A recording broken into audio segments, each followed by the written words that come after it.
Muito obrigado, Suzy, por topar participar aqui com a gente do KyopoCast. Muito obrigada pelo convite, né? Por estar aqui junto com vocês.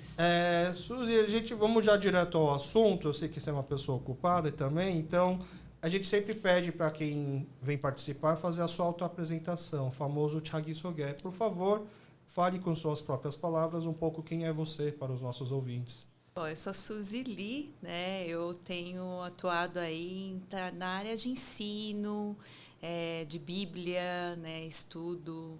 Então, eu tenho trabalhado nessas áreas.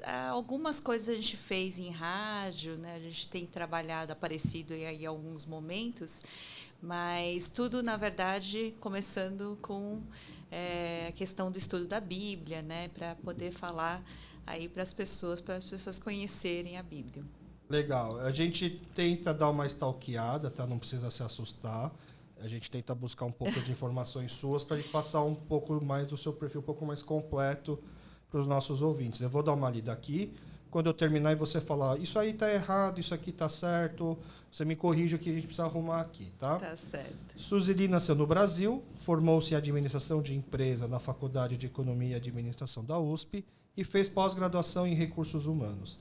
Trabalhando em sua área, sua vida dá um giro de 180 graus e atualmente é teóloga, hebraísta e professora na Igreja Batista das Nações Unidas, onde também é coordenadora de ensino, missão e comunicação. Entre suas influências e referências está Luiz Saião, importante pastor, teólogo, linguista e tradutor bíblico, além de hebraísta. Tá certo? Tá certo, tá certo. Você também é teóloga e hebraísta. Sim. Hebraísta é uma palavra que me chama muito a atenção. Você pode explicar um pouco pra gente o que é uma hebraísta? Uma oriental hebraísta estranho, né? O pessoal brinca, o pessoal zoa comigo que eu vou ser a próxima rabina coreana. Rabina coreana.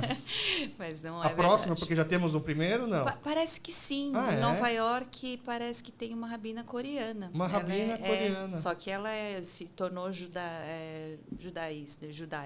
Uhum. Então, hebraísta é o seguinte, é quem estudou hebraico, quem se aprofundou nessa área, seja literatura, cultura, língua. Então, eu fiz isso na USP, né? Então, depois de ter me formado lá em administração, depois, acho que de 12, 13 anos, eu voltei a estudar. Aí eu estudei após, né, o mestrado. Eu fiz o mestrado em hebraico. É mestrado em hebraico. É dentro da faculdade de letras, isso? Então, era, né? Porque agora não tem mais esse curso. Não tem mais esse curso. A professora Yun vai ficar feliz, eu acho. Verdade. Ela contou pra gente como era difícil botar coreano na USP. E aí agora, então, acho que coreano agora está um curso super popular, mas aí o hebraico provavelmente então não teve quórum, perdeu popularidade. Eles tiveram que tirar. Isso aqui é difícil imaginar isso, porque o hebraico é uma língua muito importante, não só para os judeus, na verdade, né? Meio que um pouco a base para muitas religiões. Mas é muito restrito, né? Quem que quer estudar hebraico? Então você me explica, por que você quis estudar hebraico? Então me explica. Eu fui, depois eu já tinha, acho que quase 30 anos, acho que por aí, e eu fui estudar teologia, né? Uhum. Quando eu fui estudar teologia, a primeira aula, a primeira matéria que eu tive lá de teologia era segunda-feira de manhã, era bem cruel para a gente, porque a gente trabalhava sexta, sábado, domingo, e às vezes até a semana toda, mas sábado e domingo é o mais forte, né? Uhum. A gente trabalha na igreja. Então, segunda-feira, 7 horas da manhã, eu tinha aula de hebraico, era a minha primeira aula. Aí o seu primeiro dia de aula na faculdade, é uma faculdade de teologia? Seminário de teologia. Aí você foi hebraico. Aí foi hebraico. Melhor que grego, não? Olha que grego é mais fácil, porque a gente que fala português é muito mais próximo. Entendi. A gente fala, eu tenho amigos que são gregos, eles falam, vocês falam grego e vocês não sabem. E aí, quando eu entrei na aula, sentei, o Luiz Saião era meu professor, foi assim, como se tivesse aberto uma cortina, sabe? Assim, você falava, puxa, coisa que eu não entendi, agora eu entendo. Inclusive, o coreano me ajudou muito, porque sabe a maneira que a gente escreve? Tem uma consoante, né? e uma vogal. A gente coloca em cima, embaixo. É a mesma coisa. Hebraico é igualzinho. Mentira. Verdade. Só que são caracteres diferentes, Sim, mas é igualzinho. Você fala e escreve bem coreano? Sim, eu sou fluente, né? Eu fazia tradução, inclusive. E aí, mas você disse que abriu uma cortina em que sentido? No sentido de entender a Bíblia. Para mim, muita coisa que eu lia, eu aprendi a ler em coreano, inclusive. A Bíblia. Aquela Bíblia antiga, né? Que era bem complicado. E eu não, a minha primeira língua não é coreano. Mas aí eu fui aprender, porque eu estava no meio de uma igreja que era bem coreana. Só tinha gente que tinha acabado de chegar da Coreia. Só tinha culto em coreano. Culto em coreano. E a Bíblia era em coreano. Então, Entendi. eu aprendi a ler em coreano. Aí, tem um monte de coisa que eu não entendia completamente. Você entende assim, né? Quando eu fui aprender, por exemplo, a ler a Bíblia em português, já era muito difícil para mim no começo, porque você está acostumada. Eu decorei as coisas em coreano. E aí eu li, falei, puxa, pelo menos eu entendo melhor. Mas quando eu tive essas aulas que falavam da mentalidade, de como entender a Bíblia melhor, aí foi um descobrimento. Falei, é isso que eu quero me aprofundar nisso. Então você aprende meio que no ponto de vista histórico, assim, para entender como... Não só histórico, mas, por exemplo, você que é coreano, mas você vive no mundo brasileiro, você tem as duas cabeças, né? Você entende bem o que é ser um coreano. Então, tradição, por exemplo, você fala em algumas coisas, por exemplo, de encontro, né? 보는 거, né? Você entende rapidinho o que é isso. Entendi. Você entende todas as tradições da família, como é que funciona, por que a gente respeita os pais, porque não tem essas coisas. Sim. Até quando você se casa, tem todo um ritual, toda uma... Essas coisas é que a gente não entende de outra cultura, quando a gente não está envolvido. É uma cultura muito distante, a Bíblia, ela tem mais de 3.000 anos, assim, né? Desde cultura oral até cultura realmente escrita, né? Então, é muita coisa. Ela é extensa, são mais de 40 autores. Você não tem como entender aquilo com a cabeça que a gente tem hoje, né? Entendi. Do brasileiro. O brasileiro vai olhar aquilo, tudo é novidade, né? É a mesma coisa. Quando a gente pensa em hebraico, a mentalidade ou a Bíblia, tem essas dificuldades que a gente não vai entender com a cabeça que a gente tem hoje. Então,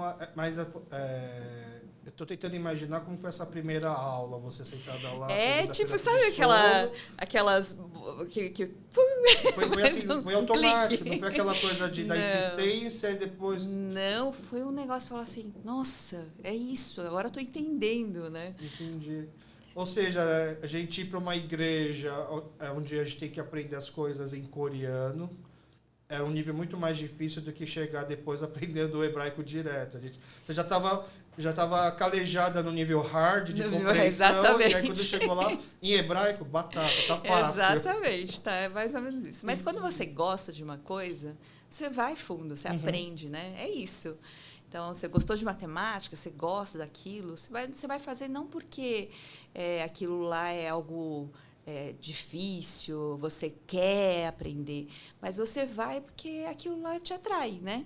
Você vai aprendendo de uma maneira talvez mais fácil. Mais natural também. Mais natural do que os outros, né? E quando você decide fazer teologia...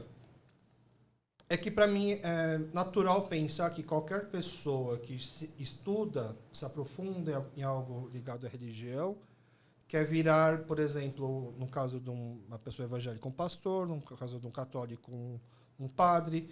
Então, você queria ser uma pastora quando você foi estudar teologia?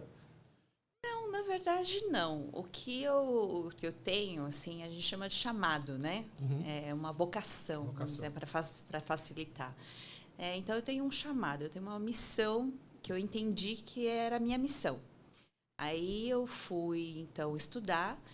E quando eu fui estudar, na verdade, eu estava em busca disso. Como é que eu vou fazer isso? Entendi. Eu tenho uma missão.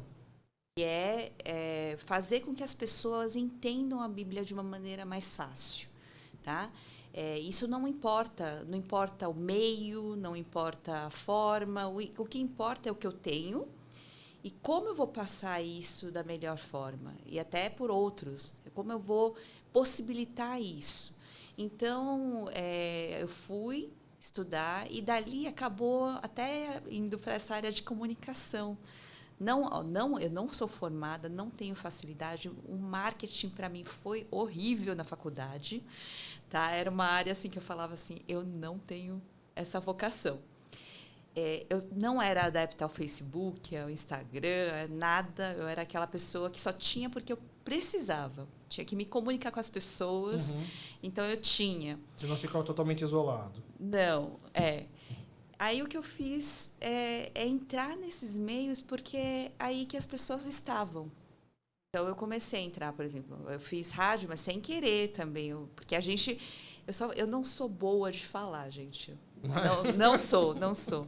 Hoje quem me vê até zoa comigo, fala que não dá para acreditar. Não dá para acreditar, mas é verdade. É o famoso Deus não escolhe os capacitados, capacita os escolhidos. Mas é bem isso, viu? Porque eu posso falar assim, eu chorava todo dia que eu tinha que falar na frente de público, inclusive de adolescente. Então, eu peguei um ministério de adolescente no início, o pessoal não acredita, mas eu chorava todo domingo de manhã.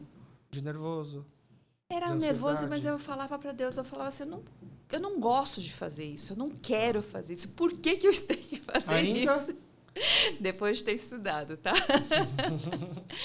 Mas aí eu entendi, depois de um pouquinho mais de tempo de caminhada, eu entendi que o que Deus coloca na minha frente é o que eu preciso usar, porque aquela é a oportunidade. Então você começou a teologia, nem sabia que ia acabar... Eu não sabia por onde eu ia. Sabia que tinha que fazer. Eu tinha que saber que tinha que fazer, exatamente. E muito menos assim, acho que quando você se inscreve num curso de teologia, você não imaginou que você ser uma hebraísta seria uma vocação. Imagina, hebraico estava bem longe, eu estava com medo, né? E hoje é uma das matérias, um dos tópicos seu referente, assim, quando a gente vai falar Suzy, essa parte, porque eu te conheci através da indicação da jornalista Cris Matsuyama da Record, que ela ouviu o episódio da Catarina Hong, porque acho que devem ser colegas de trabalho, e ela me sugeriu você como convidada. Foi a primeira sugestão que a gente recebeu depois que a gente começou o podcast. Nossa, que interessante. E assim, eu quero deixar o mais equilibrado possível o número de convidados homens e mulheres. Uhum. E é difícil conseguir isso porque eu não tenho tanta referência. Então, quando ela me passou, a palavra que ela usou foi hebraísta, e ela me mandou a matéria lá da Ruth e da Lila, onde você participa da matéria, né? Sim. Você explica um pouco o contexto. E aí eu falei, nossa, assim, encaixa perfeito com o que eu, assim, com o perfil de pessoa que eu quero chamar, né? Até para a gente poder equalizar mais essa proporção de convidados homens e mulheres, mas é também por conta eu não queria chamar alguém que lida com religião, alguém que eu já conhecesse já. Eu queria chamar alguém que eu não conheço, justamente para transparecer, sei lá, neutralidade, digamos assim. Eu sou católico, né? E aí eu comecei a stalkear, né, para poder entender melhor, para ver onde essa conversa podia levar. E aí eu fiquei pensando assim, nossa, se eu fosse querer estudar mais a fundo a Bíblia, faz muito sentido você querer estudar ela na sua língua original. Então seria boa parte, acho que em grego também, né? Você também entende grego? Sim, eu estudei, mas é o grego bíblico, né? Grego bíblico. Koiné, que é diferente do grego atual, clássico, do grego atual. O grego mudou muito mais, né? O hebraico ainda mantém muita coisa. É diferente porque tem muita palavra nova, por exemplo, matemática. Né? Não existia essa palavra matemática. Então tem muita palavra nova, né? E essas palavras novas são importadas, mas as antigas, assim, a base é a mesma. E aí, então você conseguiria ler uma Bíblia não traduzida, por exemplo? Sim, a gente lê em hebraico, né? A gente lê. Claro que não é tudo que a gente entende, assim, a gente precisa de materiais, de uma ajuda, mas, Então, sim. de forma imparcial, sem clubismo, quem traduz melhor, português ou coreano, a Bíblia? Olha que interessante. Eu acho foi um achado e foi um assim o melhor presente que eu recebi de alguém que viajou por fora. É um coreano, é uma Bíblia coreana da Coreia do Norte. Mas não é proibido, não é? Pois é. Mas tem a igreja oficial e tem a tradução oficial. Ah, é? Muito legal. É bem traduzida? É muito bem traduzida. Que a gente tem uma imagem E a da linguagem Bíblia... é ótima. É uma linguagem bem coreana. Que a gente tem uma imagem preconceituosa de que na Bíblia, traduzida para o coreano do norte, vai ter o Kim Jong no meio, assim, porque a gente fala que eles manipulam toda... São tradutores muito, eu acho que estudiosos, muito renomados no mundo, que fizeram essa tradução. É bem interessante. Ah, eu acho que assim, a melhor... Fiquei até arrepiado. a melhor coisa que eu tenho assim, em mãos hoje, é o meu tesouro. Então, essa não é uma Bíblia que seria proibida, então, na Coreia do Norte? Que você... Não é proibida, mas assim, é proibida. Porque ela tá disponível ali, então é possível, mas não está disponível para as pessoas locais. Ah, entendi. Ela é como se fosse... É possível. É um material de biblioteca. É um material que eles estão lá para... Porque existe uma igreja oficial, né? Assim, um lugar onde as pessoas de fora podem exercer a sua... pessoas de fora.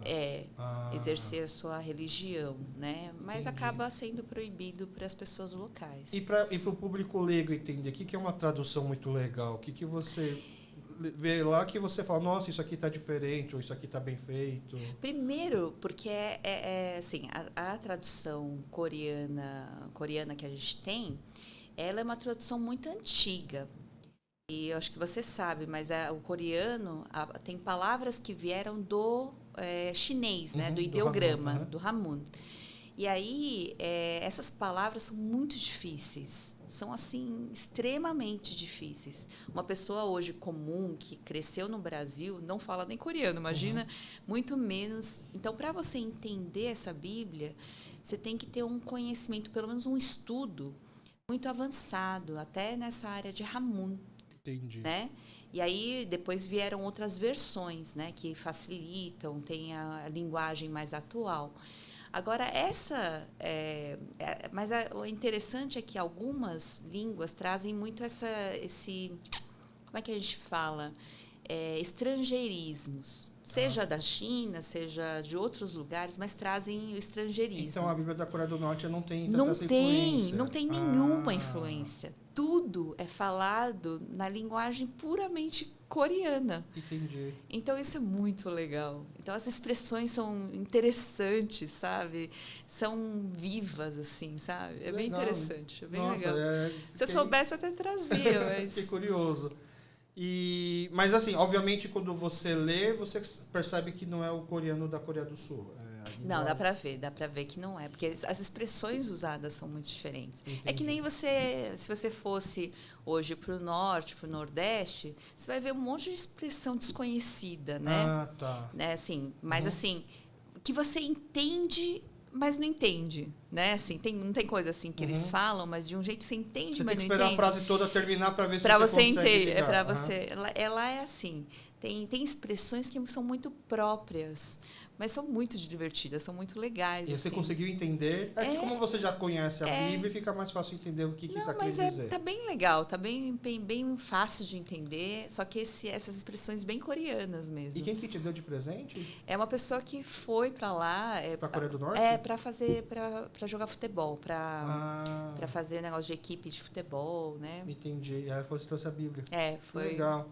Mas isso que eu fiquei pensando, porque eu vi que o Luiz Saião também ele é um tradutor de Bíblia. Eu fiquei pensando, é um livro tão antigo, ainda precisa de tradutor? Ele fez isso em 2000, começou em 2000.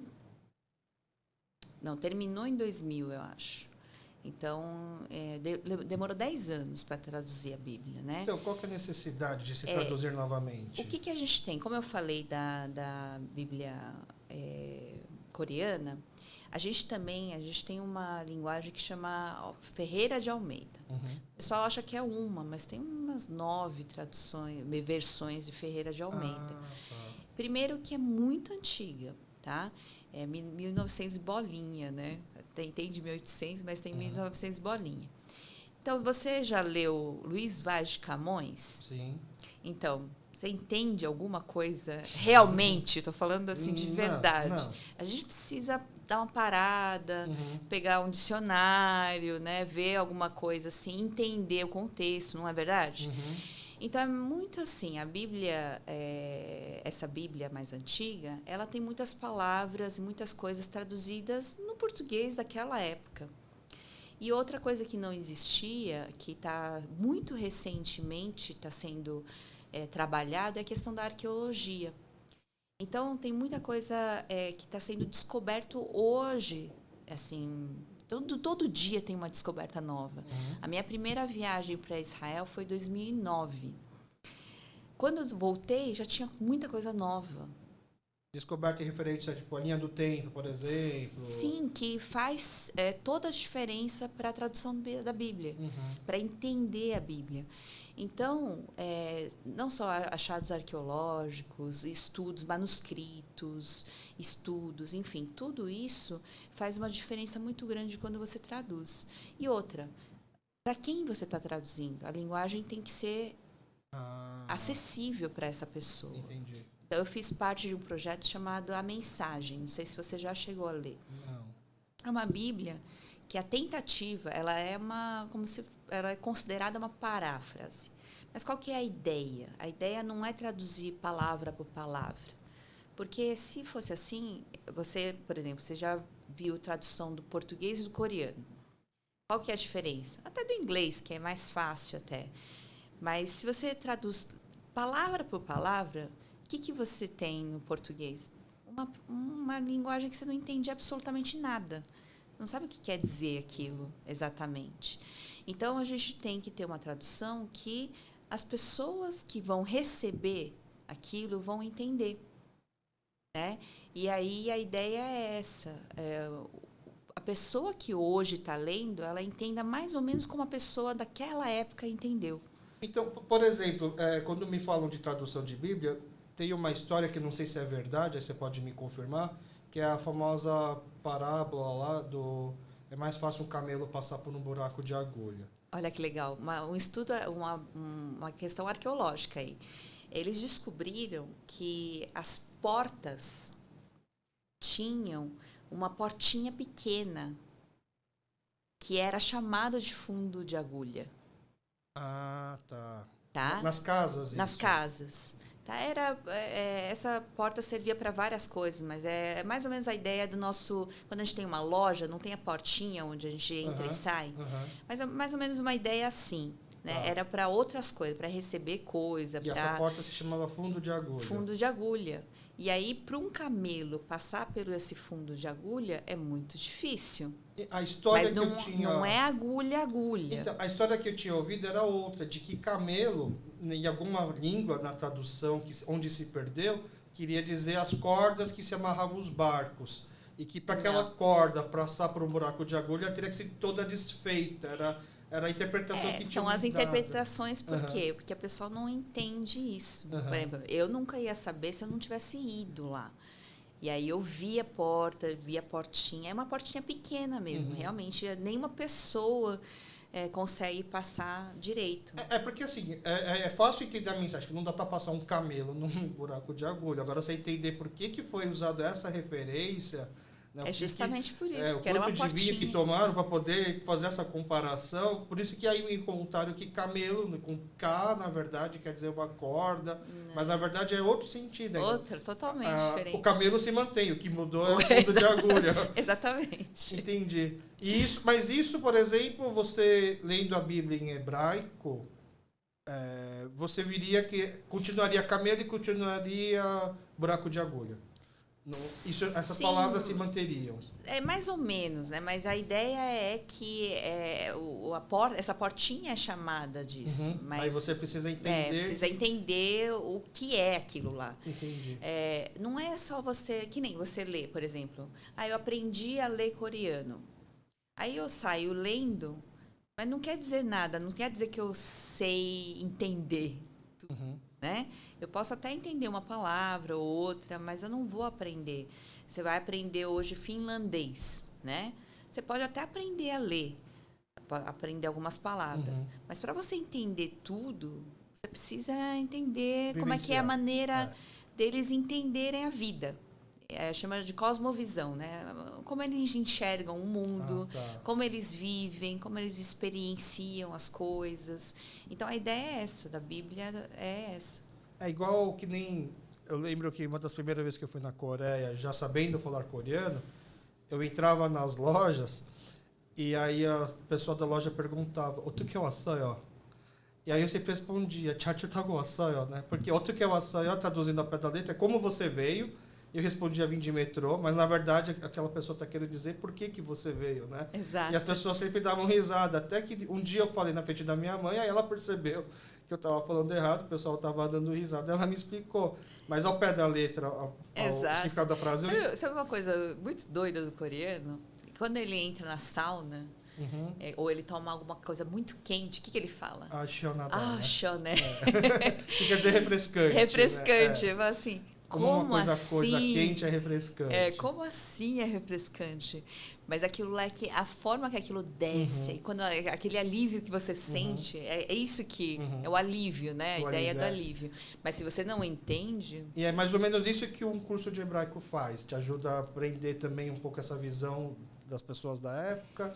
O curso de hebraico vai te ajudar a entender um pouquinho mais da cabeça, porque língua está ligado à forma que você enxerga o mundo, tá ligado?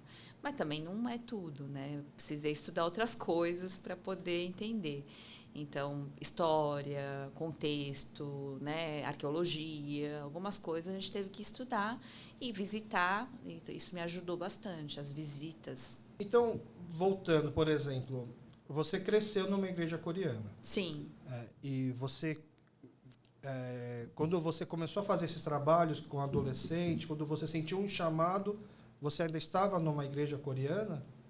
Sim, eu estava numa igreja coreana, mas eu só cuidava, eu era tipo professora, né? Entendi. Era um trabalho voluntário de final de semana. Voluntário. Quando você começou o curso de teologia, você ainda estava numa igreja coreana? Tava sim.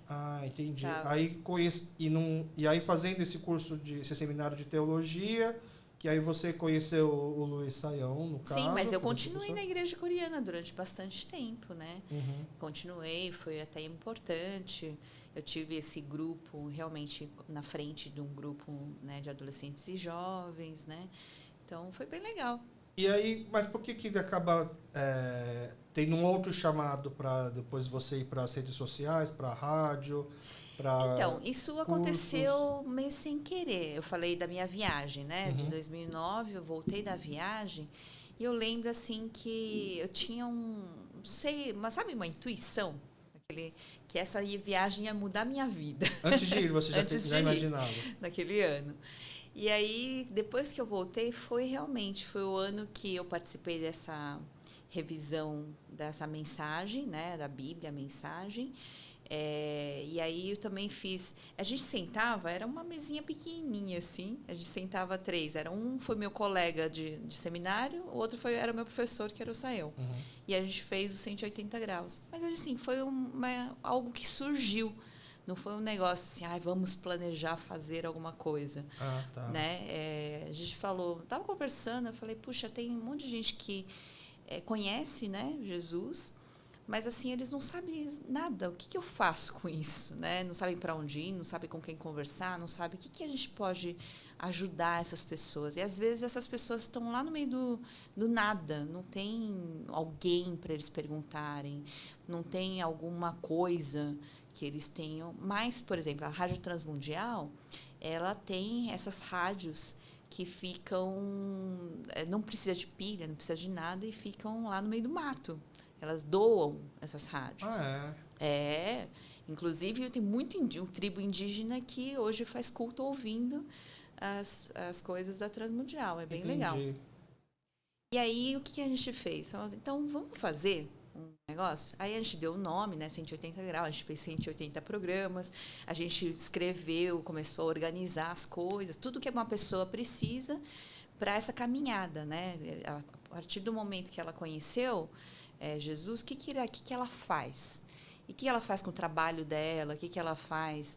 Como é que lida com, sei lá, o esporte? Como é que lida? O que a Bíblia fala sobre essas coisas? Como é que é a vida diária? Arte, né? Enfim, tudo o que precisa na vida, né? Uhum. E aí a gente começou... A gente sentava os três naquele boxinho, né? No estúdiozinho, e ficava, e conversava. Era tipo conversa de amigos. Era um podcast. Era um podcast naquela época já. Uhum. Só que aí ficaram programas que foram para a rádio. Mas vocês pararam no 180 por causa do número? Porque acho que Não, já a gente deu. fechou, né? Mas não cabe uma segunda temporada? Cabe, sempre cabe, né? Agora Mas a gente tem que fazer um podcast, né? Acho que agora é uma ferramenta muito que está atingindo muita gente e muitos nichos também, né? Então, às vezes você atingindo um nicho, esse nicho acaba virando já um alto-falante maior. Então, que nem no caso do KyopoCast, eu sei que a comunidade Kyopo, né, de coreanos que cresceram aqui no Brasil, nasceram e cresceram no Brasil, é muito pequeno. E a gente pensa, mas é para essas pessoas mesmo que a gente quer conversar. São com essas pessoas que a gente quer conversar, quer ouvir, e também poder passar alguma mensagem, né, de acordo com os convidados que vão chegando. Só que eu imaginei que se no futuro não coreanos fossem ouvir, ia demorar muito quando a gente começasse a conseguir chamar gente talvez mais famosa, sei lá, um Pyongyi da vida, por exemplo, né? Só que a gente esse é o nosso 12º programa, episódio, e já a gente está tendo um feedback muito legal de não coreanos, né? Então, acho que hoje hoje a gente tem um mundo globalizado mesmo, de fato, né? E a gente alcança lugares que você nem imagina, que nem eu falei. Exato. Eu recebi uma carta de uma pessoa lá, de verdade, nos Cafundó, assim, no fim do mundo. E essa carta dizia que ela tinha ouvido os 180 graus e que agradecia, né? Mas, assim, nunca imaginei que um dia fosse chegar. Eu recebi cartas de vários lugares diferentes, interessantes, sabe? Que hoje não valeria até falar, mas é bem interessante. Fala assim, nossa, chegou a esse lugar. Através do rádio. Da rádio, né? E a rádio, para mim, é o meu veículo que eu mais gosto, assim. Porque quando eu era criança, meus pais vai dormir cedo, né, não pode ficar acordado até tarde, eu ficava no quarto ouvindo rádio. E, por incrível que pareça, o que eu gostava de ouvir não era música, era rádio AM. Na época, porque eu gostava de ouvir os programas de futebol. Então, o pessoal comentando, fazendo as notícias, e os programas começam no futebol e termina, depois vai entrando várias notícias, não sei o quê, e às vezes você não dorme, vai ouvindo. Então, por isso que eu sempre gostei muito de rádio. Tanto que quando eu era mais novo, um dos meus sonhos, já tive vários, mas um dos meus sonhos era ser radialista, né? Trabalhar numa rádio, poder falar o dia inteiro sobre futebol. Era o que eu imaginava que, poxa, esse seria meu emprego dos sonhos. Né? Quem sabe um dia ainda, né? Sim. A gente faz um podcast de futebol. Mas essa coisa da globalização, das mensagens, e a gente está falando, por exemplo, aqui de um podcast voltado para a comunidade coreana, é fácil entender para quando você vai conversar com comunidades pequenas. Mas, voltando agora para a religião, não é muito lógico e óbvio que quando você tem uma mensagem e você quer espalhar para muita gente, você deveria usar todas essas ferramentas? Não é nada óbvio. Para você é óbvio ou não? Para mim é. Tá. Mas isso foi tratado mesmo. Você chegou a achar que não era também? Não, porque primeiro eu falei, eu não sabia falar. Então eu tinha pavor de falar. Muito menos, imagina, colocar uma câmera diante de mim, colocar um microfone diante de mim, era o ó, né? Assim, eu não podia nem imaginar fazendo isso. Então, mais por isso do que não que eu não queria espalhar. Mas as pessoas, você falou da comunidade coreana, mas isso em todo lugar, tá? Todas as comunidades, isso independente se são religiosas, se são étnicas, né? Independente da comunidade, as comunidades se fecham e elas acabam vivendo como se aquilo lá fosse um mundo, Tá. né? Então, isso acontece também dentro das comunidades religiosas. Elas não estão tão preocupadas em fazer isso chegar a algum lugar. Elas estão preocupadas em cuidar das pessoas que estão lá. Sim, elas estão preocupadas em fazer aquilo que elas estão acostumadas a fazer, muitas vezes, né? Então, elas vão fazendo sempre a mesma coisa. Mas é um pouco do exemplo que eu dei com o podcast, porque às vezes a gente se preocupando em cuidar de um nicho ou de uma comunidade, né? Você fazendo isso com boa intenção, etc., a mensagem vai passar para fora. Não? Será que não? Nem sempre, porque a gente está falando de um instrumento, uma ferramenta bem moderna, né? Uhum. Bem recente. O Porque, podcast é algo recente. por exemplo, agora na pandemia, as igrejas elas tiveram que se adaptar a fazer os cultos online. Mas elas querem voltar e elas estão tentando voltar ao presencial como era antes. Mas não deveria deixar de poder fazer online ao mesmo tempo. Eu concordo plenamente com você. Mas tem igrejas que não concordam. Mas a maioria não. E tem lugares, ambientes, que eu acho que erroneamente as pessoas pensam que tudo que é novo, como todo mundo tem medo do novo, isso é natural da gente, do ser humano, mas parece que aquilo vai corromper alguma coisa. Então, será que isso não vai trazer o pecado? Lembra quando eu tinha bateria? Nisso, para começar a entrar uma bateria dentro de uma igreja, então rádio televisão era um problema. Então sempre teve épocas em que as coisas novas que surgiam pareciam que iam corromper aquilo. Em vez de ser uma nova ferramenta. Exato. É mais difícil você encontrar isso, enxergar isso como ferramenta, do que é mais fácil você ter o medo. Então, as pessoas se recuam por causa do medo, né? O que eu ouço por aí é de que faz parte do ensinamento cristão de que a busca pela salvação, pelo paraíso e tal, se passa também na vida em comunidade. Por isso é importante você ter uma comunidade. Sim. Isso não quer dizer que você precisa ficar estritamente preso a essa comunidade. Mas que aí o que a gente ouvia assim, é que as igrejas, até no caso da minha igreja, não é culto, é missa, estão querendo abandonar os cultos, as missas online, para fazer com que as pessoas voltem a participar da comunidade, para elas não acharem que basta ligar a TV todo dia a tal horário para achar que ela está congregando, digamos assim, né? E aí eu acho que é um pouco daquele negócio de a gente punir né, que nem tipo toque de recolher, né? Em vez de a gente combater a violência, não, vamos todos ficar dentro de casa. Acaba sendo na verdade uma coisa contrária. Em vez de você fazer o que deve ser feito, né, que é na verdade o combate, você ir na raiz da questão, você vai com medo. O medo recolhe a gente, né? O medo faz com que a gente fique mais retraído. Então, eu acho que é isso, é a retração por causa de um medo de, será que isso não vai levar para o mau caminho? Será que isso não vai trazer problemas, né? Então, vamos evitar o problema, né? É uma forma de ver, é uma forma de enxergar o mundo. Dá para falar que talvez sejam vocações diferentes, igrejas com vocações diferentes, igrejas que a vocação dela talvez seja mais acolhimento, focar um pouco mais na sua própria comunidade, e outras igrejas têm uma vocação de mais espalhar a mensagem. Eu acho que todo mundo tem essa missão, espalhar a mensagem. Uma vez, por exemplo, você descobriu algo muito bom. Claro que os egoístas vão falar, não, isso vai ficar só para mim. Mas se você acha que é muito bom e você ama algumas pessoas, pelo menos você quer falar para elas que isso é muito bom. Que você descobriu aquilo lá, que não existe outra coisa igual, certo? Então, a ideia é essa, que se você encontrou realmente o caminho, a verdade e a vida, se você encontrou realmente a mensagem da verdade, isso tem que chegar a todo mundo. E essa é a missão de todo mundo que crê.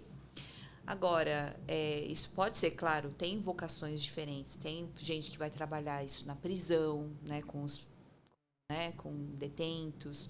Tem gente que vai trabalhar em comunidades pobres. Tem gente que tem uma vocação de trabalhar com idosos. Tem, assim, nichos, vamos dizer assim. Uhum. Mas isso não quer dizer que a gente tenha que ficar restrito. Tá. Então, de novo, é o medo. É mais o medo do que a forma... eu não sei lidar com isso. Eu também não sei lidar. Eu não gosto disso também. Mas é algo que eu encontrei como uma ferramenta, né? Eu entendi que tudo isso pode ser usado. E olha que legal. A gente, na IBNU, a gente não tinha tudo isso. A gente tinha a transmissão online, né? Que a gente chama de celebração. Então, a gente tinha a celebração online, mas era a transmissão do presencial.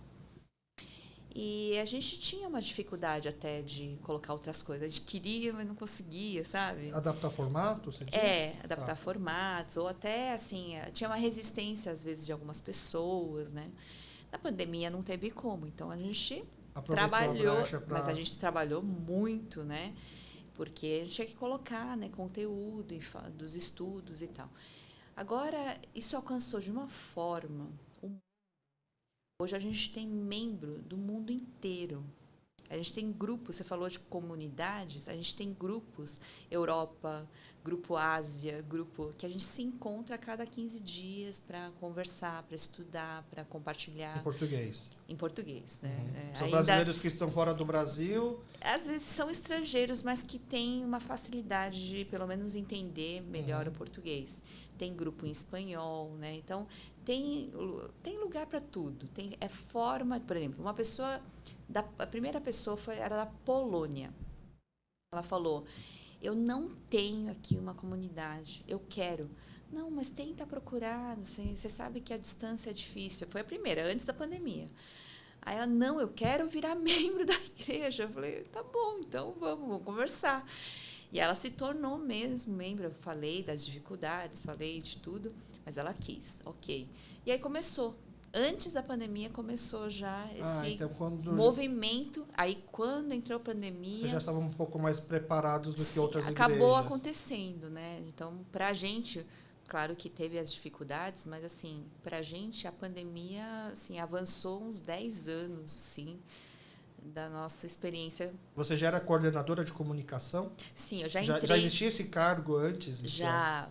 Quando eu entrei, a gente não tinha absolutamente nada, assim, em termos de comunicação. Uhum. O que tinha, assim, era... cada grupo fazia o seu trabalho, né? Por exemplo, mesmo a arte. Não tinha, por exemplo, uma coisa bonita, assim, sabe? Que uma marca, um designer, né? Então, ia mandando aqui, ali, cada um fazia um pouquinho. Aí um abriu o Facebook, outro abriu... Então, a gente perdeu todas as senhas, porque ninguém sabe mais. Foram mudando. E aí, depois, o que eu fiz? Quando eu cheguei, tinha isso. Tinha algo, mas não tinha, sabe? Não tinha nada, assim, conjunto. Uhum. Tinha uma visão, mas as pessoas não conheciam a visão. Então, o trabalho que a gente fez é fazer conhecido, ter uma marca um pouquinho mais... Uma identidade visual, né, formada, então, que todo mundo entendesse que era. Então, a gente foi criando isso. Mas não imaginei também tudo isso, né? Hoje, o nosso YouTube, eu acho que tem mais de 85 mil inscritos, mas a gente tem 60% que não são inscritos que acompanham a gente em todo lugar do mundo. E só para entender, você tem uma ideia de quantos membros tem a igreja? A gente tem em torno de 600, 700, mas tem muita gente que não é membro oficialmente que acompanha a gente. Na verdade, a gente presencialmente? Não, presencialmente também. A gente recebe visita toda semana de gente nova, de gente querendo conhecer, muita gente que veio através do online. E a gente hoje, por exemplo, é físico. A gente está num lugar, está lá perto da Santo Amaro, né? Ali, perto da Chácara Santo Antônio. E ali é interessante porque antes da pandemia era tudo o quê? Pessoas que viviam mais Moram no próximas, era muito geográfico, né? Uhum. Hoje não, hoje tem gente que vem de Atibaia, que vem toda semana, tá? A gente tem um membro que vem do Rio de Janeiro Nossa. toda semana. A gente tem Dayatuba, Campinas, a gente tem Arujá, a gente tem... Mas tudo quanto é lugar, assim, próximo, vem gente. E aí tem que se adaptar no sentido de... Porque uma vida em comunidade não se resume ao culto do final de semana. Sim. E aí, por exemplo, a pessoa vem do Rio de Janeiro, participa do culto, volta para o Rio, e aí ela continua como alguém da comunidade à distância. Sim, sim. Aí a gente tem os grupos, né? Tem os grupos que a gente se reúne a cada 15 dias, alguns semanalmente. Então, eles fazem parte desses grupos, vão em viagem junto. Então, faz coisas que todo mundo faria. Uhum. O engraçado, olha que interessante, uma coisa que eu percebi. Todo mundo ia para o culto toda semana. A gente se encontrava toda semana e eram pessoas, as mesmas pessoas, né? Você sabe que a gente se conhecia menos do que na época da pandemia a gente acabou se conhecendo mais? Porque, querendo ou não, olhando no vídeo, a gente olha olho no olho. Tá. É estranho, mas é verdade. A gente presta atenção na outra pessoa. Quando a gente está naquele ambiente grande, com todo mundo, barulho, assim, a gente fala oi, ai, tudo bom, não sei o quê, mas a gente não tá prestando atenção em um monte de criança chorando, não sei o quê. A gente não presta tanta atenção nas pessoas, na fisionomia das pessoas. Nossa, você está passando dificuldade? Você está com algum problema? A gente percebe mais no vídeo do que pessoalmente. Você sabia? Nossa, faz muito sentido. É muito interessante. Faz muito sentido. Mas conversando com as pessoas, a gente atendeu muita gente na pandemia. Então, conversando com as pessoas, seja por vídeo, seja por telefone, a gente prestava mais atenção nas pessoas do que quando a gente estava... Resumidamente, então, é tudo desculpa, né? A gente fica achando desculpas para não fazer, para fazer, quando, na verdade, tudo pode ser uma ferramenta, né? Sim, eu acho que muitas vezes é desculpa, ou, assim, é uma dificuldade que a pessoa tem, né? De lidar com aquilo. E aí, você acha que já está num ponto, por exemplo, de... Você tem, vamos dizer, em forma de marketês, você já tem um case de sucesso que talvez a gente poderia ajudar e replicar em outras comunidades, em outras igrejas? Eu acredito que sim. Muitos vieram, inclusive na pandemia, perguntar como é que a gente fazia as coisas. Então, a gente ensinou muita gente. A gente tem acompanhado, ajudado algumas comunidades fora, né? Em vários lugares do mundo aí para conseguirem fazer, não exatamente o mesmo, mas pelo menos ter uma base para fazer as coisas. Quando você faz o curso de teologia, você fez no seminário no Servos de Cristo? Servos de Cristo. Ele não é necessariamente um seminário batista. Não. Teologia é teologia, não tem necessariamente uma denominação. Não, existem, por exemplo, tem seminário presbiteriano, tem seminário batista, né? Faculdade Teológica Batista hoje Quando batista. você escolheu o Servos de Cristo, você já participava de uma comunidade batista? Não, era interdenominacional, então por isso até foi uma das indicações por ser interdenominacional. Ah, entendi. Mas lá um dos professores era o Luiz Saião, que ele é batista. Sim. Entendi. Mas e aí, por exemplo, você... Lógico, se você se sente desconfortável por falar nisso, não precisa. Imagina. Mas você acha que, por exemplo, a Igreja Batista está mais aberta a essa questão de comunicação, ou isso não tem nada a ver com denominação? É perfil de líder? Eu acho que não tem a ver com denominação. A gente vê igrejas pentecostais muito abertas, inclusive, né, aí na mídia o tempo todo. A gente vê igrejas batistas muito grandes e na mídia bastante, assim... E também tem as batistas mais conservadoras que não se abriram a... Mas assim como tem outras, né, presbiterianas. Entendi. E não é uma questão de denominação que é mais aberta. Acho que é mais a característica da comunidade mesmo. Porque a gente tem uma igreja batista coreana? Tem. Mas a maioria é presbiteriana. Tem Holiness. A Holiness é uma denominação também. Holiness é uma denominação. Tem Holiness, tem Batista, tem Presbiteriana, tem o Sunjor, que é tipo pentecostal. Tá. Acho que tem de tudo. E por esse, não sei se é da sua área de conhecimento, por elas serem coreanas, elas têm alguma coisa em comum? Ou elas são muito mais, por exemplo, é muito mais fácil alguém que frequenta uma igreja batista coreana se sentir confortável numa igreja batista brasileira ou numa outra igreja coreana? Eu acho que depende um pouco da pessoa e da igreja também, porque isso não tem a ver. Bolo, né? Não, eu acho que cada um é muito diferente. É que como eu tenho uma perspectiva católica, a gente... E é uma só também. Então, a gente só tem uma paróquia aqui. Então, a gente não gostou do padre, não tem opção. A gente tem que encarar aí... Né? Mas eu vejo, né, amigos que... Eu não estou criticando, mudam de igreja. Eu acho válido você procurar aqui, você se identificar melhor. O pessoal acaba indo bastante pela afinidade. Então, o que eles encontram de afinidade? Ou às vezes com o líder, ou com o ambiente, ou ciclo de amizades, né? Eu acho que o que leva muito mais é o ciclo de amizades. Que a gente fala, se a gente quiser falar de uma forma bonita, é comunidade, né? Sim. É a comunidade que você vai formar. Sim. Entendi. E quais são... Vamos lá, você terminou os 180 dias, os 180 graus. Existe a possibilidade de continuar ou não, mas quais são os seus projetos que você está fazendo atualmente dentro da sua igreja em termos de comunicação e quais são o que você imagina mais para frente agora nesse cenário pós-pandemia, né?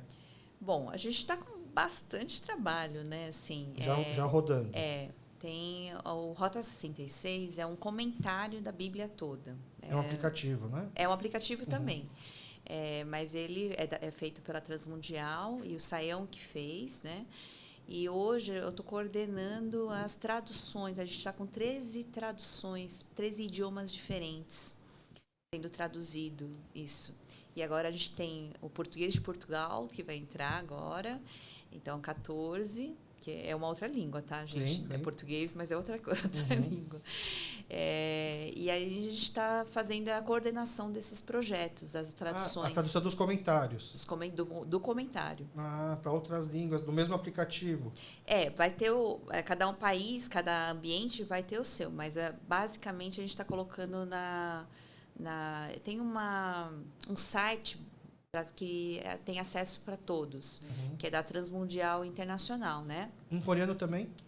Coreano não temos, porque coreano, na verdade, é uma comunidade muito atingida já pelo Evangelho. A gente tem feito por exemplo, a gente está fazendo para o indonésio, a gente fez mandarim, a gente fez árabe, a gente fez crioulo, a gente está fazendo francês, mas assim para as comunidades que, por exemplo, na África tem muita comunidade que fala, muitos países que Marrocos, falam francês, né? Então, para lugares que são menos atingidos, que precisam conhecer o Evangelho, né? Buscando nichos, então. Sim. De uma certa forma. Entendi. Aí a internet não tem limites, né? Então fica fácil. Então a pessoa vai entrar lá no Google Play ou na loja da Apple, vai escrever comentário Bíblia, vai aparecer. Às vezes não, ela está procurando uma outra coisa, mas como o nome é Rota 66... 66 por quê? 66 livros da Bíblia. Aqui pra gente é diferente. A Bíblia Católica tem... verdade. Tem outra quantidade, tá certo. Route 66, a gente também sabe que é aquele... É a estrada famosa nos Estados Unidos. É a estrada, né? Que liga de um canto para o outro. Então, a gente fez... eles fizeram, inicialmente, como foi feito antes de mim, eles deram esse nome porque atravessa a Bíblia, né? 66 livros da Bíblia. E... sem querer vai acabar fisgando os motoqueiros aí também. Vai. Quem tiver aí... Entendi. Vai indo. Legal. Então, hoje você trabalha na igreja, é o seu primeiro trabalho. Quando que você teve que fazer aquela... Porque assim, várias pessoas que a gente vai conversando, né, tinham uma outra profissão, foi levando uma vida dupla até onde dava, e teve aquele momento que ele falou, não, agora eu preciso... me dedicar só a isso, que é o que eu realmente gosto e quero. Eu não imaginava que tivesse essa gama de possibilidades, tá? Mas quando eu recebi que eu falei da vocação, do chamado, o chamado era para ser 100%, ser integral, que a gente chama de ministério, né? Lidar com, né, as coisas de Deus e da Bíblia. Então, eu não sabia como ia ser. Eu tive que parar tudo. Eu era administradora, trabalhava com isso. E eu parei absolutamente tudo, assim, com perigo de não ter o que comer no dia seguinte. E aí foi fácil explicar em casa? Alguém que formou na USP, fez a administração? Não foi nada fácil. Mas foi algo assim que, como eu recebi de Deus, eu falei, Deus, o Senhor vai ter que dar um jeito nos meus pais também. E demorou para dar esse jeito?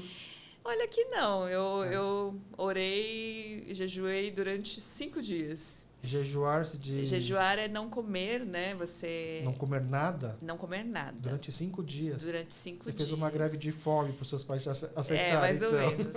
Mas a ideia do jejum é que você entrega para Deus algo que é muito importante, que é a sobrevivência.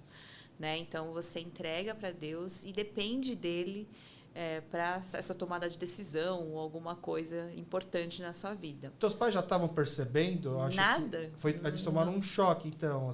Nada foi... Foi totalmente um choque. Você chegou assim, pais, preciso conversar com vocês, eu vou parar de trabalhar e vou... Eles frequentavam a igreja. Sim, mas eles não queriam de jeito nenhum que eu fosse para esse caminho. Mas também ninguém imaginava Você isso. tem irmãos? Eu tenho um irmão que faleceu no final do ano passado. Ah, tá. Mas quando você tomou essa decisão de se dedicar... Entendi. Porque às vezes dá para entender, você fala, sei lá, filha única, nossa, não posso perder a minha filha para a igreja. É que para um católico, seu filho decidir separar, você perdeu o filho. Mas não é muito diferente, porque você está dedicado àquilo, vai estar dedicado àquilo. Então, tem muitas outras coisas que você não vai poder fazer, né? Vocês moravam juntos, né? Todos, E você continua morando junto, só que trabalhando agora, então...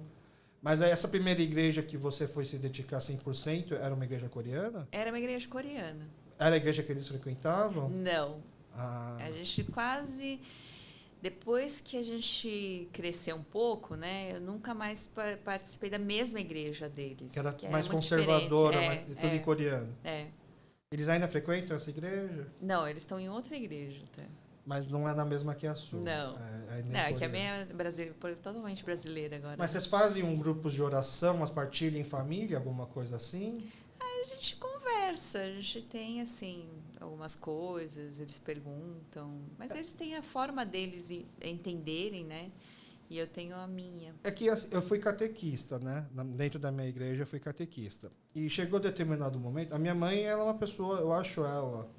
para as condições da vida dela, assim, onde ela não teve acesso a muito estudo, viveu numa... Eu acho ela, para a geração dela, muito para frente, muito feminista, muito proativa. Só que, ao mesmo tempo, ela é conservadora, ela tem aquela cabeça um pouco mais fechada. E aí, minha mãe inventou uma época da gente fazer uma vez por mês um grupo de oração em família. E aí, cada semana, uma pessoa... Era responsável a escolher um trecho bíblico, explicar por que como que era. Era quase uma pegadinha, era uma armadilha, na verdade, né? Ela escolhia um trecho bíblico, aí todo mundo lia junto, e aí cada um falava o que achava. E a pessoa que escolheu falava por último, meio que assim, vamos ver o que vocês estão falando. Aí depois a pessoa que escolheu o trecho dava a sua interpretação, né, daquilo lá. E foi aí que eu comecei a perceber as diferenças de tradução entre a Bíblia coreana e a brasileira. Porque eu e meu irmão, a gente lia na Bíblia em português, ele em coreano, a gente via aqui... Até achar, na verdade, qual que é o nome do livro que a gente queria ler em coreano, já era muito difícil. Já. A gente ficava contando no índice, é o 7º livro, é o 8º livro. A gente conseguia. E aí, eu tive vários quebra-pau com a minha mãe. Isso aqui eu fico até pensando assim... Não por conta da interpretação, mas eu falava assim, mas mãe, acho que historicamente não é bem assim, porque eu estudei um pouco, tive que estudar um pouco para poder... Sim, ser catequista. Ser catequista. Eu fiz o ITEUSEC, que é um curso de teologia da Arquidiocese de São Paulo e tal. E aí era difícil ela ceder.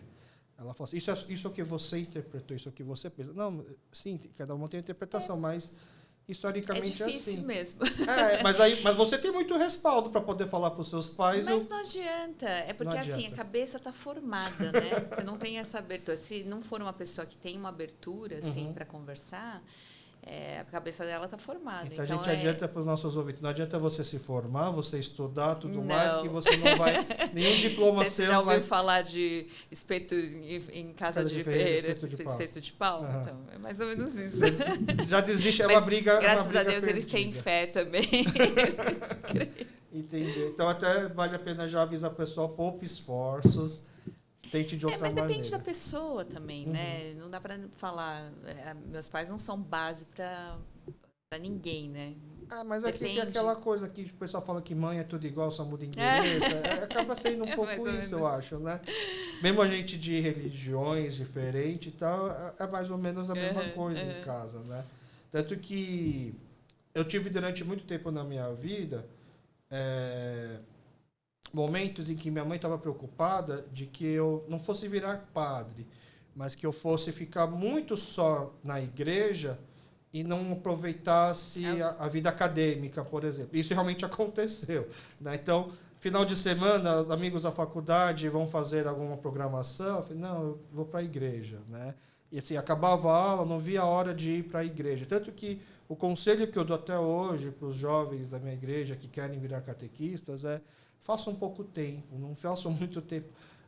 Eu me arrependo de não ter aproveitado tão bem a vida acadêmica, não digo em relação a festas, as coisas, mas principalmente network, poder trabalhar, conhecer gente mais da minha área, fazer mais imersão em workshops, essas coisas. O tempo que, lógico, a gente aprende muito, gosta muito, mas meus pais começaram a perceber que eu estava indo por um caminho, né, e eles tinham medo de que eu usasse a igreja como uma fuga de realidade. Sim. Né? Porque acontece, né? Sim. Tem muita gente que tem os problemas em casa, é o maior devoto, é o maior fiel participante lá, só que não consegue, meio que para fugir das coisas em casa, né? Sim. E isso, na época, com meus pais, eu ficava assim: vocês que me botaram nessa igreja, como que vocês estão falando para ouvir menos, né? Não faz sentido. Hoje, para mim, faz. Por isso que eu imaginei, né, como que seria na sua casa a recepção dos pais, do tipo, a partir de agora eu não... Até que, então, eu acho que foi Deus mesmo, porque minha mãe não queria de jeito nenhum, nada que... Ela falava assim, se você não promete nada para Deus, porque senão você vai ter que cumprir, pode ser um caminho penoso, sabe? Ela falava, imagina você. Eu ouvi a vida inteira isso. Quer dizer, não vai por um caminho desse, era isso. Porque você imagina que a vida de um pastor, de uma pessoa que está ligada, missionário, né, o que fosse, é muito difícil, é muito dura. Porque dependendo de onde você está, realmente, às vezes, não tem o que comer. Então, ela via a pessoa passando, não só isso, mas emocionalmente, né, enfim, várias dificuldades. E ela falava assim, nem pensa em prometer para Deus. Imagina a cabeça dela. Então, eu falei para Deus, o senhor é que vai ter que dar um jeito, porque... Você acha que atrapalhou o fato de ser mulher também? Porque é mais fácil a gente ver homens, sendo pastor, assumindo uma igreja, tendo aquele posição de liderança, né? Para mim, deixa eu só terminar isso e eu explico essa outra parte. E aí, quando eu fui falar com eles falaram assim, então, se é de Deus, o que a gente vai fazer? Foi assim.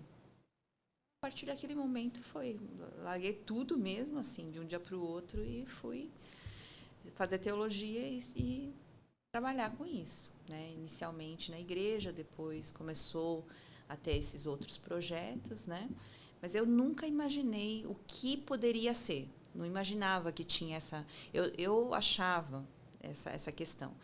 Esse é um mundo muito masculino.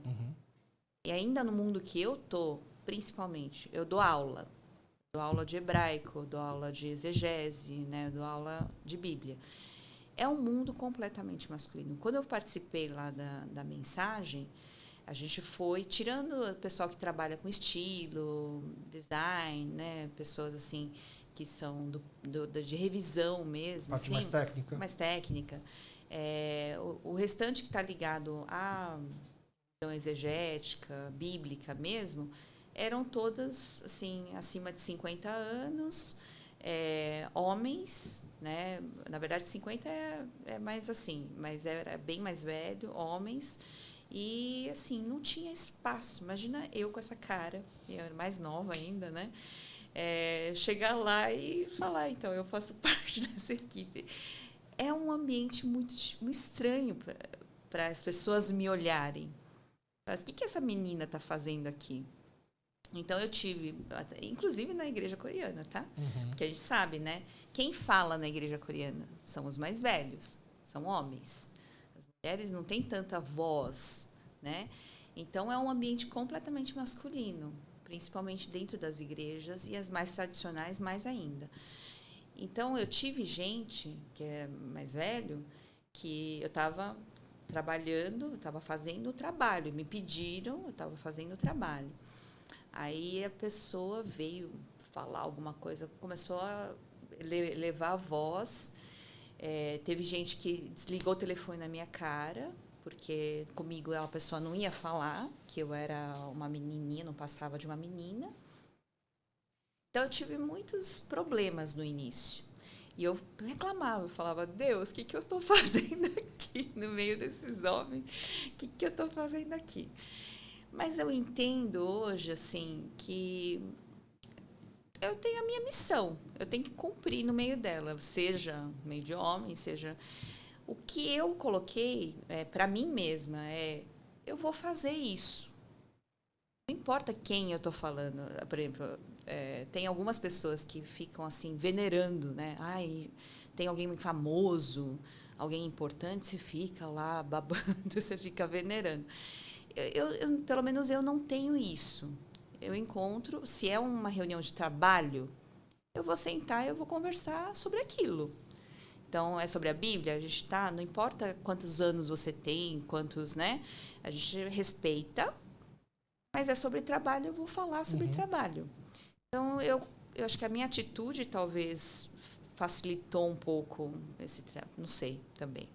Eu não sei, foi Deus mesmo. A sua postura falou por si, talvez. Mas eu acho que minha postura também ajudou bastante num ambiente assim, mas tem ambiente que eles fecham as portas. Você fala, eu tive uma experiência muito engraçada, tem um ambiente que eu fui uma viagem, e lá eles só aceitam homens como pastores. Então eu não podia falar que eu era qualquer coisa. Eu não tenho título.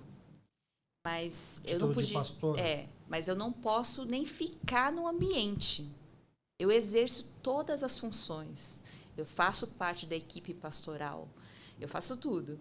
Mas eu não acho importante o título, porque o título não vai me fazer melhor. Aliás, para mim, pelo menos para mim como mulher, como oriental, né, tudo isso me fecha as portas. Tem lugar que eu não vou poder entrar se eu tiver o título de pastora. Agora, se eu tiver título de professora, de qualquer outra coisa, ministra, professora, qualquer coisa que... Hebraísta, isso me abre portas. Então, para que eu vou ficar com um título que vai me fechar portas? Falei, não preciso disso. Então, eu passei por muitas coisas, foi difícil, eu tive crises. Foi difícil entender isso. Mas depois eu comecei a ter essa atitude, né? Então eu tive que talvez ir um pouquinho mais atrás do que os outros. Um ambiente, por exemplo, que uma pessoa com um ensino aqui ela conseguiria entrar, eu não, eu precisava ter mais. Então eu entendi, eu não gosto, por exemplo, de estudar por estudar, fazer um mestrado, vou fazer um doutorado, eu não via necessidade.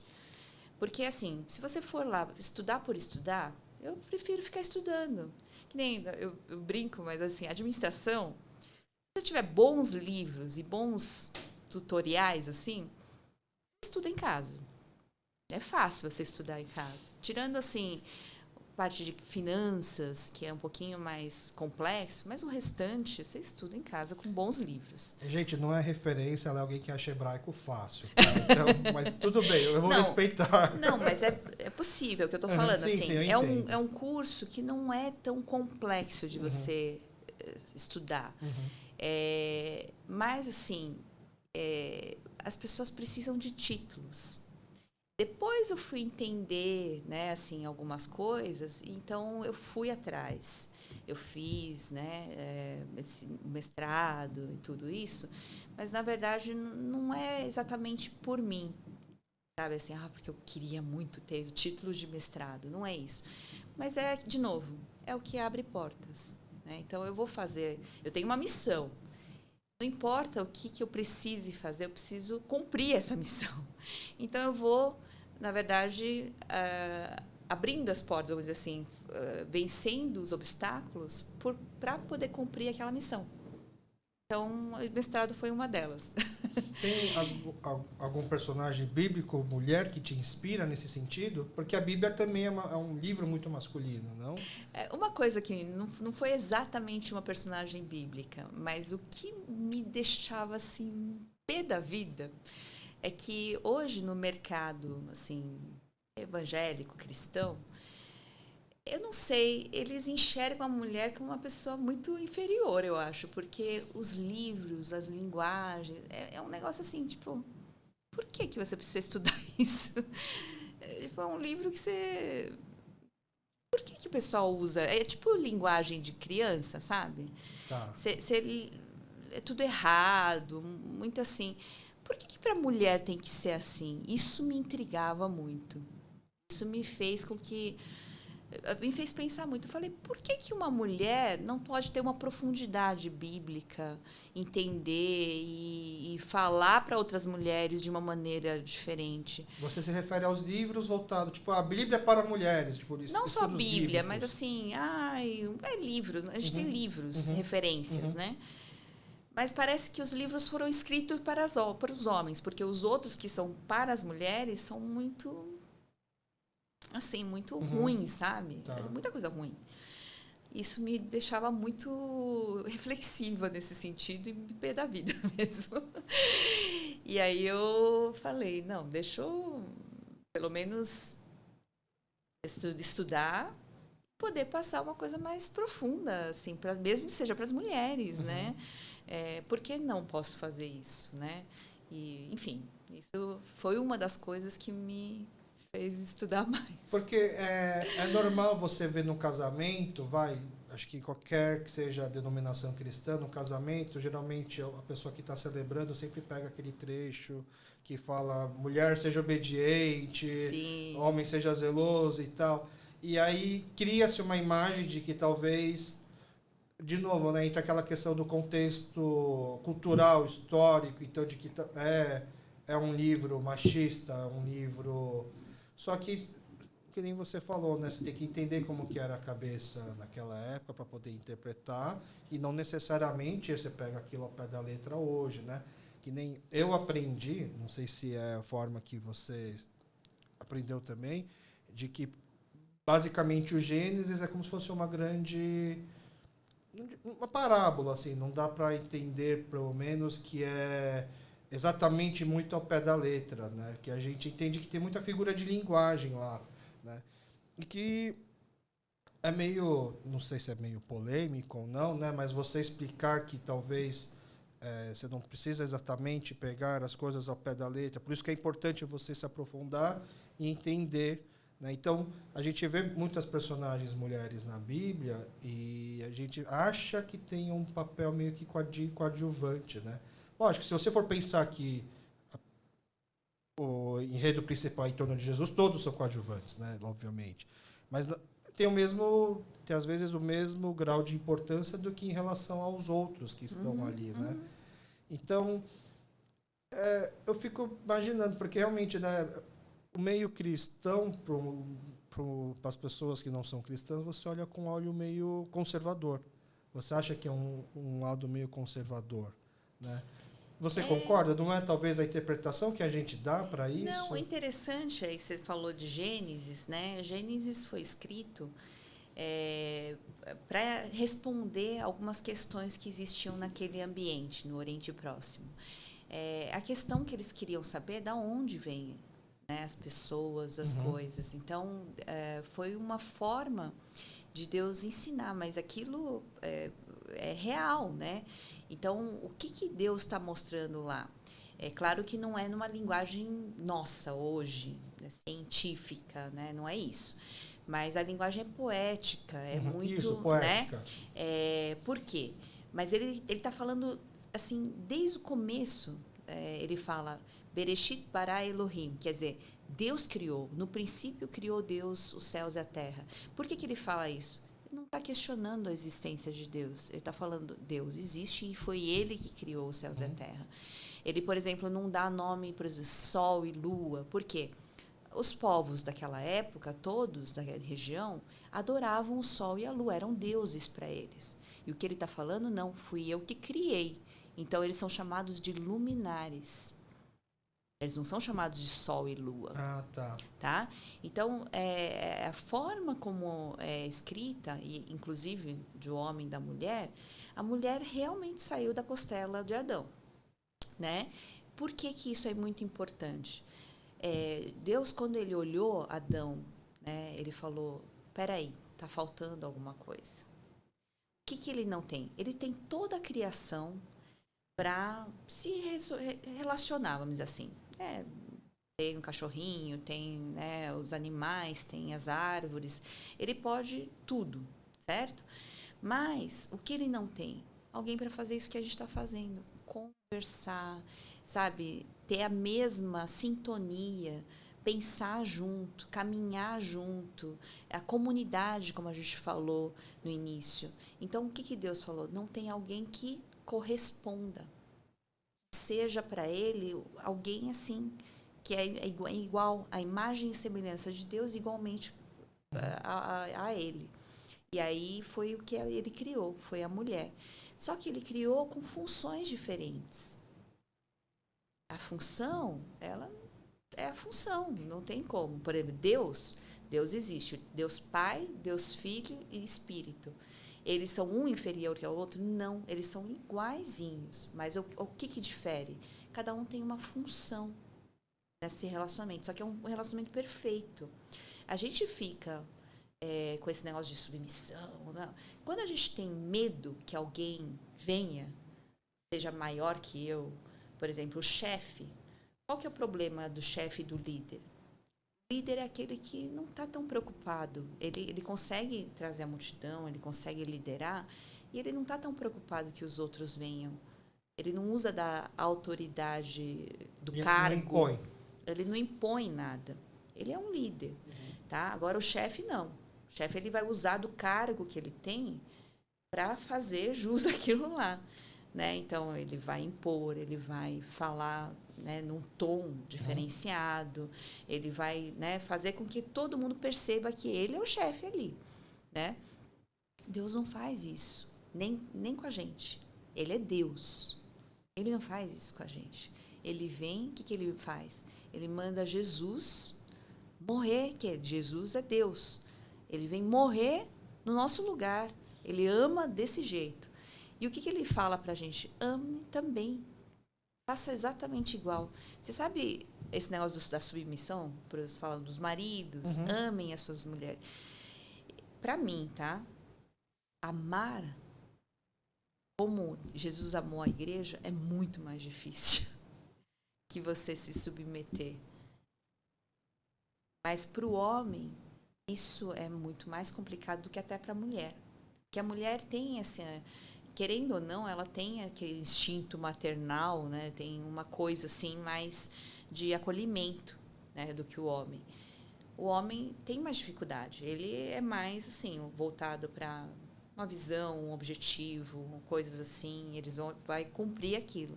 Então, às vezes, é muito mais difícil você enxergar e acolher e fazer isso. O que Deus está falando, faça isso exatamente como Jesus fez com a igreja. É possível? Não sei, mas é muito mais difícil do que a mulher se submeter. A mulher, ela tem a dificuldade dela. Eu acho que por ser humano e por a gente ter esse problema depois da queda, de um querer ser melhor que o outro, né, tudo isso, a mulher tem uma dificuldade. A maior dificuldade dela não é amar. Ela ama. Ela tem facilidade de amar. A maior dificuldade dela é submeter-se. Assim como o homem tem dificuldade de submeter-se a alguém, todo mundo tem. Mas para a mulher é muito mais difícil nesse sentido. Então, para a mulher, a ordem é: submetam-se como vocês devem se submeter a Cristo ou a Deus, né? Então, na verdade, Deus está dando uma tarefa difícil para cada um. Então, quando... A que é mais difícil para cada um. Só que a gente tem uma ideia errada de submissão. Você se submete a alguém, eu estou falando como mulher, tá?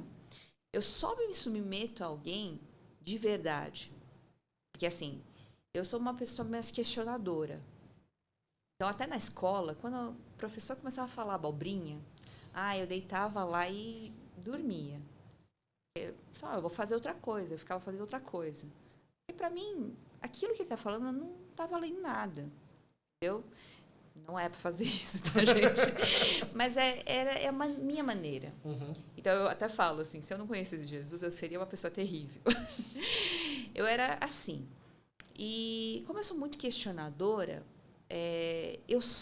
uma coisa muito certa para mim eu só me submeto à pessoa que eu respeito de verdade, a pessoa que eu amo de verdade. Então, não porque meus pais estão falando coisa certa que eu vou me submeter a eles, mas eu sei que eu amo eles e eles me amam. Então, eu me submeto. Às vezes, eles estão falando abobrinha, mas eu vou me submeter. Eu vou, né? Isso não quer dizer que eu não tenha opinião. Isso não quer dizer que eu não participe das decisões. Isso não quer dizer que você virou o inferior, entendeu? Faz isso por amor. É uma forma de honrar. É o que todo mundo deve fazer a Deus. E é por ter isso bem esclarecido em você, que essas dificuldades que você comentou no começo, nesse meio muito masculino, que você conseguiu meio que encarar, então, né? Porque não levar para o pessoal, né? Levar a entender que é uma coisa... mas eu chorei bastante já, viu?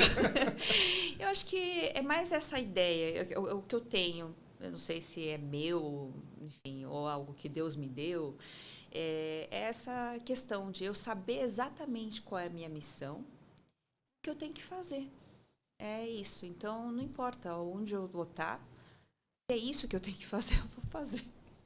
E eu tô morrendo, às vezes eu tô morrendo de medo, mas eu vou fazer. Né?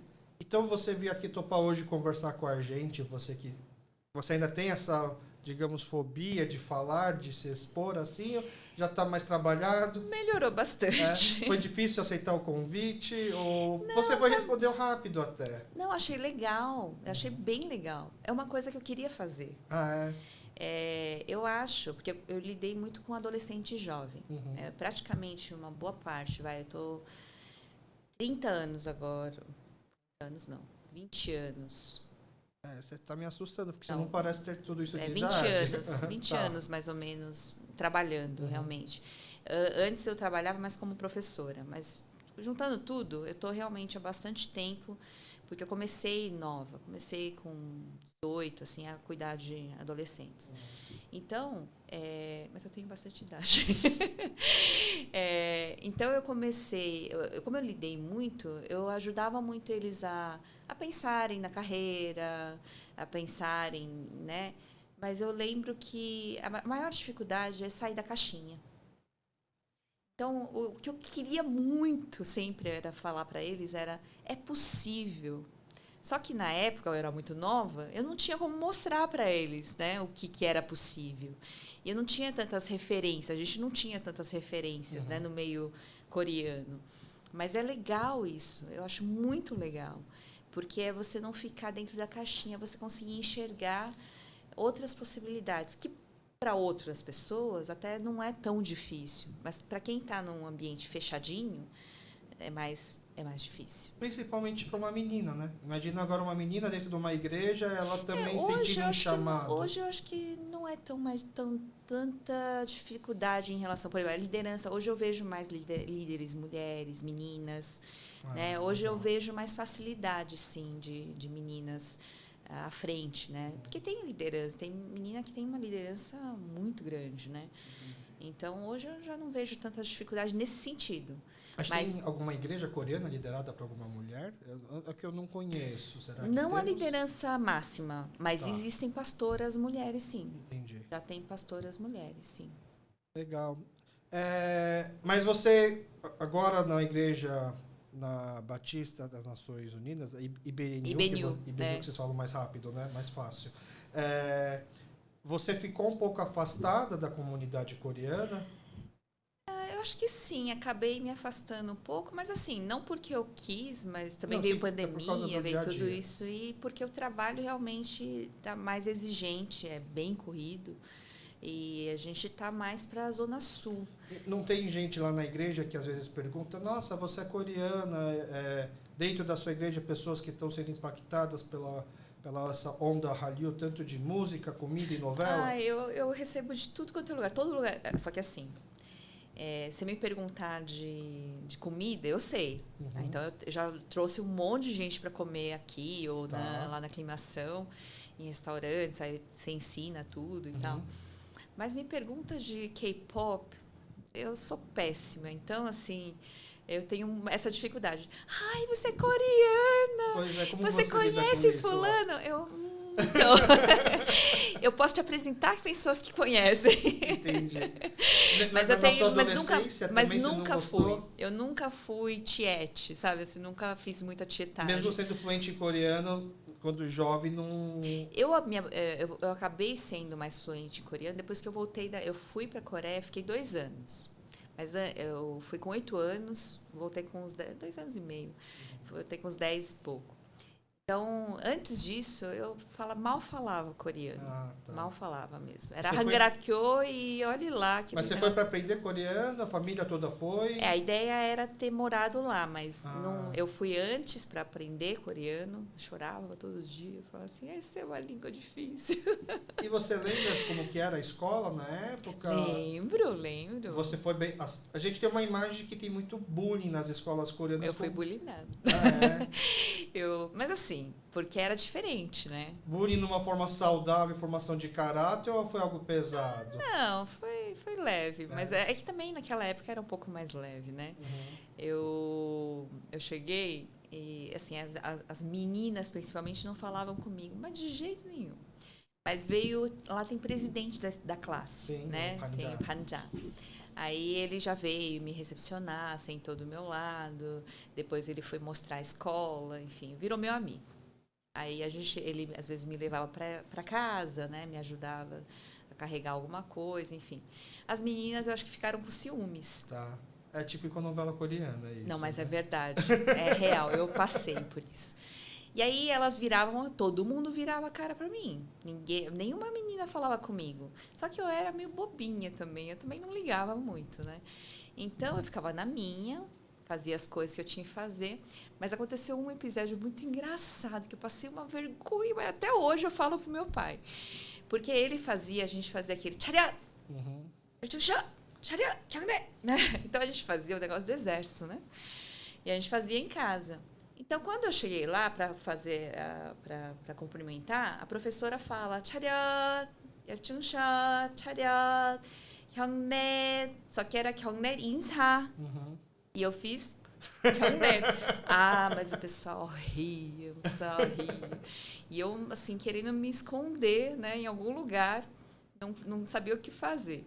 Enfim, mas aí com alguns isso deu uma abertura, eu queria morrer mesmo, assim, morrendo de vergonha. E aí, depois de um tempo, as meninas se juntaram, assim, vieram em cima de mim. Eu não entendia nada. Vieram para brigar. Vieram brigar, eu não entendia quase nada. E elas brigaram, eu só sabia que elas estavam falando mal de mim. Ela falou pra mim, né? Você não sei o quê, você não sei o quê. Aí eu falei, e agora, o que eu faço? Eu também estava ficando com raiva. Elas já viravam a cara para mim há um tempo. Eu não sabia o que fazer. Mas eu dei um xingamento em português. Eu falei... PQP, né? E aí, eu nem sabia o que era, tá? Eu não sabia nem o significado daquilo. Só que eu falei, porque eu fiquei muito brava. Eu não sabia o que fazer, só sabia falar português. Aí eu lembrei de alguma coisa que eu tinha ouvido. E eu falei... Aí todo mundo parou. Ficou...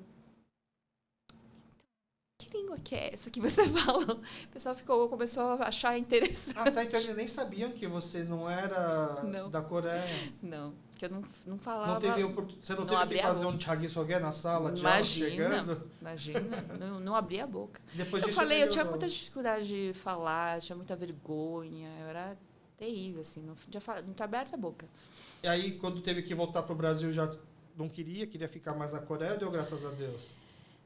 Eu não tinha como decidir muito, né? Claro que eu gostava de lá, já estava bem ambientada, mas, assim, eram decisões dos pais, né? Com 10 anos, o que você decide? Entendi. A gente está estourando o tempo. Eu puxei essa questão em relação a se você é uma referência coreana dentro da sua igreja, já que tem outros coreanos lá? Não, mas, assim, o pessoal todo sabe e o pessoal... fala, né, pergunta sobre coisas coreanas. Tá. Nessa parte final do programa eu peço 2 indicações, tá? A primeira é uma parte referente à cultura, streaming, música, novela, se você assiste ou consome alguma coisa. Caso não tenha nada em relação à cultura coreana, novela coreana que você assiste. Drama, sim. Então você possa indicar um que você está assistindo ou que você assistiu que você acha muito legal.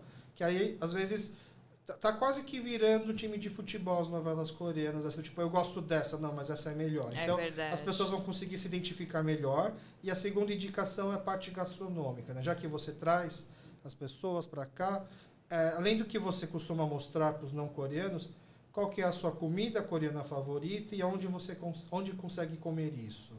Tá.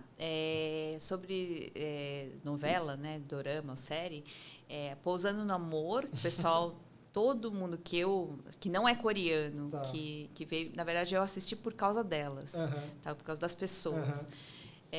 Mas eu achei interessante. Tá. Os primeiros 2 capítulos não gostei muito, 3 capítulos não gostei muito, mas depois é bem legal. E hoje eu estou assistindo um que é de uma autista. Extraordinária Advogada. Extraordinária, é muito legal. Muito legal mesmo, assim, bem interessante. Achei legal. Eu dei risada quando você falou Pousando no Amor, porque esse episódio vai no ar. O episódio anterior a esse veio a Stephanie Kim, que ela é artista caligrafia, e hoje também é uma influência de cultura coreana. Ela escolheu essa novela também, e eu falei, não é possível. Gente, essa novela é tão bobinha, né? Não, é bobinha, mas mostra algumas coisas bem interessantes. Não, assim. Mas eu admito que a minha birra com a novela é porque eu não gosto muito do ator principal. Não. Eu não consigo entender como que ele tem todo mundo gostou por causa dele. Eu acho que ele faz sempre o mesmo papel em todas as novelas, sabe? Assim, mas eu já tô admitindo que é um clubismo meu, talvez. Legal. E a Advogada, essa Advogada, pra mim também é a novela do momento. Muito legal, muito legal. Recomendo todos assistirem. E aí na parte gastronômica? Na parte gastronômica, acho que a primeira coisa é o churrasco na mesa. Tá. Eu acho que isso impressiona muito, assim, né? Então, você coloca como é que faz o sam, né? A trouxinha. Então, eu ensino como é que faz, como é que come as comidinhas, os pratinhos, panchan, né?